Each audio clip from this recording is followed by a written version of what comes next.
네, 안녕하세요. 경자입니다. 지난주에 고향에 다녀왔다 보니까 투자일기는 2주 만에 인사를 드리게 되었습니다. 2주 동안 한국 증시가 아주 좋은 흐름이 나왔는데 모처럼 국장에 투자하시는 분들도 계좌를 보는 게 즐겁다고 그런 생각을 하시는 분들이 많았을 것이라고 생각하고요. 그리고 저도 최근에 KTNG를 정리하고 새로운 종목을 하나 데리고 왔거든요.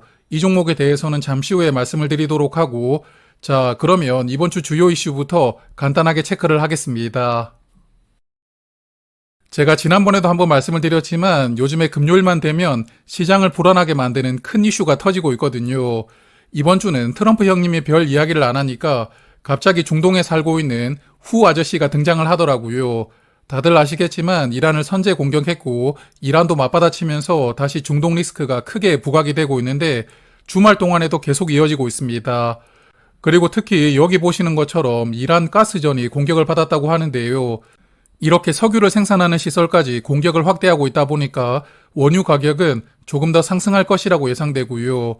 다음 주 증시에도 악재로 계속 작용을 할 것이라고 생각합니다. 그리고 이번 주도 트럼프 형님은 본인의 존재감이 잊혀질까봐 그러는 것인지는 모르겠지만 계속 관세 타령을 하고 있더라고요. 이제 냉장고와 세탁기에도 철권 관세를 부과를 하고 자동차도 추가로 관세를 부과하겠다고 합니다. 그래서 사실 이제는 관세 이야기가 지겹다는 생각도 많이 드는데 여하튼 현재 주식시장을 보면 관세 영향은 거의 극복을 했거든요. 그렇지만 상호 관세를 유예했던 7월 9일까지 이제 3주 정도밖에 시간이 남지 않았기 때문에 관세가 또 한 번 주식시장에 불확실성을 선물할 가능성이 있고요. 악재로 작용할 가능성도 충분히 있다고 생각합니다. 자, 그리고 이번 주는 미국 물가지수가 발표가 되었는데요. 소비자 물가지수, 생산자 물가지수 모두 발표가 되었는데 그 중에 소비자 물가지수만 말씀을 드려보면 전년 대비 2.4% 정도 상승했더라고요. 저번 달 대비 물가가 0.1% 상승했지만 그래도 시장 예상치보다는 물가가 적게 상승을 하고 있기 때문에 5월에도 관세가 물가에 영향을 크게 주지는 않았다고 볼 수가 있거든요. 그렇지만 전쟁 영향으로 기름값이 올라가다 보면 다시 물가에 영향을 크게 줄 것이고요. 그리고 아직까지 기업들이 가격을 적극적으로 올리지는 않고 있는데 조만간 관세 영향을 소비자 가격에 반영하겠다는 그런 기업들이 많다고 하더라고요. 그래서 현재는 물가 지표가 안정화되는 추세이긴 하지만 연준이 단시간 내에 금리를 내리기는 조금 어려운 상황이라고 생각합니다. 그래서 이번 주 미국 시장을 보면 조금씩 하락 마감했는데요. 다우존스가 1.2% 하락하면서 조금 더 많이 하락했고 S&P 500은 0.4%로 가장 적게 하락했습니다. 그래서 이번 주는 살짝 내리기는 했지만 그래도 미국 시장이 현재 전 고점 근처까지 지수가 회복이 되었고요. 일단 전쟁과 관세만 잘 해결된다면 다시 한 번 더 좋은 고점을 뚫을 가능성이 있다고 생각하는데 그래도 이러한 불확실성이 현재는 진행형이니까요. 다음 주에도 전고점을 트라이하는 것은 조금 어렵지 않을까 생각합니다. 그리고 저의 미국 계좌를 보니까 세 종목은 모두 2주 전과 주가 변동이 거의 없더라고요. JPQ가 현재 6% 정도 상승하고 있고 JPI와 D보는 약간 상승을 하고 있습니다. 그래서 당분간은 계속 현재 수량을 그대로 유지를 하고요. 배당금을 받으면 계속 킵을 해둘 생각입니다. 그리고 저번 주에 세 종목의 5월 배당금이 나왔는데요. 세금을 제외하고 말씀을 드리면 JPQ는 0.53달러였고 JPI는 0.46달러, 그리고 D보는 0.14달러가 지급이 되었더라고요.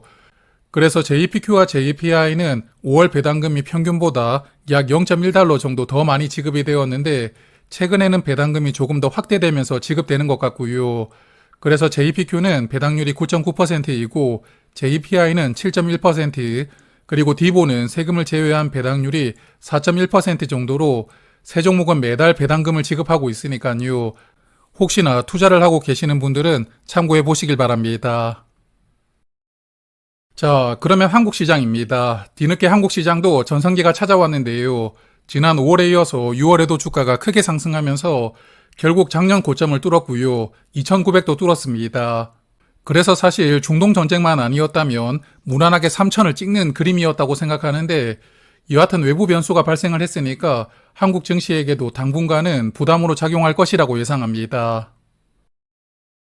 그리고 매매 동향을 보니까 외국인이 무섭게 담고 있더라고요. 작년부터 올해 봄까지 계속 팔기만 하던 외국인은 다시 적극적으로 담고 있는데 최근 한 달 동안 외국인이 5조 2천억 원을 순매수하면서 지수를 크게 펌핑을 시키고 있고요. 기관도 약간 동참하면서 좋은 분위기를 연출하고 있습니다. 그리고 외국인은 현물뿐만 아니라 선물도 순매수를 하고 있거든요. 최근 한 달 동안 선물을 약 1조 1천억 원 순매수를 하고 있고, 그래서 당분간 시장 분위기가 그렇게 좋지는 않겠지만 일단 한국 증시는 외국인들이 비중을 확대하는 포지션을 잡았다고 보거든요. 전쟁이나 관세 불확실성이 조금 사라진다면 3,000포인트는 한번 찍고 나서 조정을 받더라도 받지 않을까 예상하고 있고, 또한 기대를 해보고 있습니다. 자, 그러면 ISA 계좌를 볼 텐데요. 지난 2주 동안 ISA 계좌에서는 거의 매매를 하지 않았고 미국 배당 다우존스가 9,700원대까지 주가가 내려왔거든요. 50주를 매수하면서 물을 조금 타보았습니다. 그래서 잔고를 보니까 지난 5월 말보다는 조금 더 나아졌더라고요. 빨간색 옷으로 갈아입은 친구들이 조금 더 늘어났는데 특히 타이거은행 수익률이 20% 넘었거든요. 잔고를 볼 때마다 기분을 좋게 만들어주는데 여하튼 혹시 수익률이 30% 정도까지 올라간다면 정리를 조금 해볼지 고민을 해볼 생각입니다. 그리고 최근에 데리고 왔던 비만 치료제는 수량을 늘리지 못했는데 주가가 올라갔거든요. 현재 7% 정도 수익이 나오고 있는데 일단은 수익률이 조금 내려온다면 수량을 조금 더 늘려볼 생각입니다. 그리고 이번 주에 미국에 상장되어 있는 오라클 주가가 크게 상승을 했거든요. 실적이 잘 나오면서 크게 주가가 상승했는데 그러다 보니까 오라클을 10% 넘게 담고 있는 라이즈 미국 AI 밸류 체인도 주가가 조금 더 상승을 해서 현재는 3% 정도 수익이 나오고 있고요. 그래서 이 종목은 매달 거의 2% 넘게 분배금을 주고 있지만 그래도 이렇게 수익을 보여주고 있으니까 아직까지는 만족을 하면서 투자를 하고 있습니다.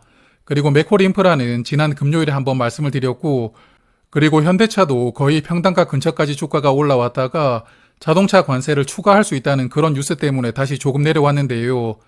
여하튼 자동차 종목들은 참 어려운 시간을 보내고 있는 것 같습니다. 그리고 코덱스 미국 배당 형제들도 주가가 조금 더 내려온다면 물을 조금 더 탈 생각입니다. 그리고 제이알리츠는 주가가 2,800원만 찍으면 물량이 폭탄처럼 나오면서 다시 2,700원으로 밀리는 그런 흐름이 반복되더라고요. 그래서 이렇게 주가가 밀릴 때마다 호가를 보고 있으면 팔고 싶다는 생각이 마음 깊숙한 곳에서 올라오더라고요. 그래도 이번 주에도 잘 버텼으니까 앞으로도 잘 버텨보려고 합니다. 그리고 미래에셋 계좌에서는 KTNG를 모두 매도를 했습니다. 작년 말부터 투자하기 시작해서 약 6개월 정도 투자를 했었고요. 주가가 상승할 때마다 조금씩 정리를 하다가 새로운 종목을 하나 데리고 오고 싶더라고요. 남은 수량을 저번 주에 모두 정리를 하였습니다. 그래서 KTNG를 보내고 새롭게 데리고 온 종목은 DN오토모티브인데요. 제가 2년 전쯤에 투자를 했던 종목인데 투자 일기를 오랫동안 봐오신 분들은 아마 기억하실 수도 있을 겁니다. 그래서 이번 주에 약 350주를 매수를 해보았고요. 현재 3% 정도 손실 구간인데 수량을 너무 빠르게 늘린 것은 아닌가 약간 후회를 하기도 하거든요. 여하튼 잠시 후에 말씀을 드리도록 하고, 그리고 현대차는 5주 물을 더 타보았습니다. 그래서 현재는 마이너스 6% 손실 구간인데 혹시나 주가가 14만원대 중반까지 내려온다면 또 추가로 물을 타볼 생각이고요. 그리고 우리 금융지주는 26% 정도 수익이 나오고 있는데 손가락이 간질간질하지만 일단 참고 있습니다. 그리고 코덱스 200 커버드 콜도 8% 정도는 수익 구간이거든요. 그래서 계속 분배금을 받다가 코스피가 3,000을 한번 찍는다면 그때는 비중을 조금 조절을 해볼 생각입니다. 자, 그러면 이번 주에 새롭게 데리고 왔던 DN오토모티브를 조금 더 말씀을 드리고 마무리를 해볼 텐데요. 이 종목은 자동차 부품을 만들고 있고 자회사가 공작기계를 전문적으로 만들고 있으면서 자동차 부품과 공작기계 매출이 각각 5대5 정도 비율로 구성되어 있는 회사입니다.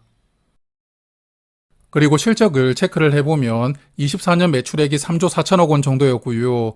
영업이익은 약 5천억 원, 그리고 순이익은 약 3천억 원 정도였거든요. 영업이익률이 15% 정도로 제조업 중에서는 마진이 꽤 좋은 편이기 때문에 돈을 잘 벌고 있는 회사입니다. 그런데 이 회사는 상당히 저평가를 받고 있는데요. 현재 PER이 4.1배이고 PBR은 0.6배거든요. 코스피 평균의 거의 반토막 수준의 낮은 밸류를 받고 있는 그런 종목입니다. 자, 그래서 이렇게 낮은 평가를 받고 있는 이유가 있거든요. 바로 자회사가 상장을 추진하고 있기 때문인데요. 현재 매출 구성의 절반을 차지하고 있는 공작기계를 만드는 DN솔루션즈라는 회사가 상장을 추진하고 있습니다. 이 회사는 원래 두산그룹의 계열사였는데 두산그룹이 어려워지면서 DN오토모티브가 인수를 했고요. 그리고 인수할 때 재무적 투자자들에게 돈을 빌렸고 이 당시에 돈을 빌려준 재무적 투자자들은 본인들의 투자금을 회수하려고 상장을 추진하고 있거든요. 그래서 올해 5월에 상장을 추진하다가 기관 투자자들에게 외면을 받았고 일단은 상장을 철회한 상황인데요. 그래도 조만간 다시 상장을 추진한다고 예상을 하고 있고 그리고 이렇게 매출의 절반을 구성하고 있는 회사가 별도로 상장을 하기 때문에 DN오토모티브는 현재 시장에서 낮은 평가를 받고 있다고 생각합니다. 그래서 DN오토모티브는 지주회사라고 볼 수가 있겠고요. 최근에 하나나 HD현대 같은 지주사들 주가가 크게 상승을 했잖아요. 이 종목도 조금 그럴 가능성은 있지 않을까 예상하고 새롭게 담아보았는데 아직까지는 좋은 흐름이 나오지는 않는 것 같습니다. 그렇지만 이 종목은 현재 자사주를 약 11% 정도 보유를 하고 있기 때문에 상법 개정이 통과가 되고 정부 차원에서 자사주를 소각을 시키라고 압박을 하게 된다면 이런 부분에서도 수혜를 조금 볼 수 있지 않을까 생각합니다. 그래서 회사도 눈치를 조금 보는 것 같기는 하더라고요. 작년 하반기에 100억 원을 사용하고 자사주를 매입을 하고 소각을 시켰습니다. 약 55만 주를 소각시키면서 현재 전체 주식의 1% 정도 주식을 줄여주었거든요. 여하튼 상법이 개정된다면 조금 더 적극적으로 자사주 소각을 기대를 해볼 수도 있지 않을까 생각합니다. 그리고 배당 측면으로 보아도 나쁘지는 않은데요. 반기 배당을 하고 있는 종목인데 20년 배당금이 400원이었거든요. 그렇지만 작년에는 1000원으로 배당금이 2.5배가 늘어났습니다. 그리고 작년에는 상반기에 400원, 하반기에 600원을 배당을 했는데 올해도 작년과 마찬가지로 1000원 정도 배당금을 지급한다면 현주가 기준으로 배당률은 4.6% 정도 되고요. 그래서 고배당주라고 분류하기는 약간 애매하긴 하지만 그래도 배당 측면으로도 조금은 기대를 해볼 수가 있는 종목입니다. 그리고 이번에 코스피 200에도 편입이 되었거든요. 이번 주 코스피 200 종목들 리밸런싱이 끝났기 때문에 DN오토모티브도 코스피 200을 추종하는 패시브 자금이 어느 정도 들어왔습니다. 그렇지만 이렇게 지수에 편입이 된다고 주가가 상승하는 것도 아니고 그리고 자회사가 상장한다는 악재도 있습니다. 그리고 무엇보다 아마도 대주주가 주가가 올라가지 못하게 꾹꾹 눌러왔던 것 같은데 그래도 상법이 개정된다면 본인들 마음대로 하기는 조금 어려울 것이니까요. 그런 측면에서 기대를 조금 해보고 있고 여하튼 다음 주도 주가가 조금 더 빠진다면 일단은 1000만 원 정도까지는 수량을 늘려볼 생각입니다. 자, 그러면 오늘은 여기까지 말씀을 드리고요. 저는 다음 주 주말에 다시 찾아뵙도록 하겠습니다. 고맙습니다.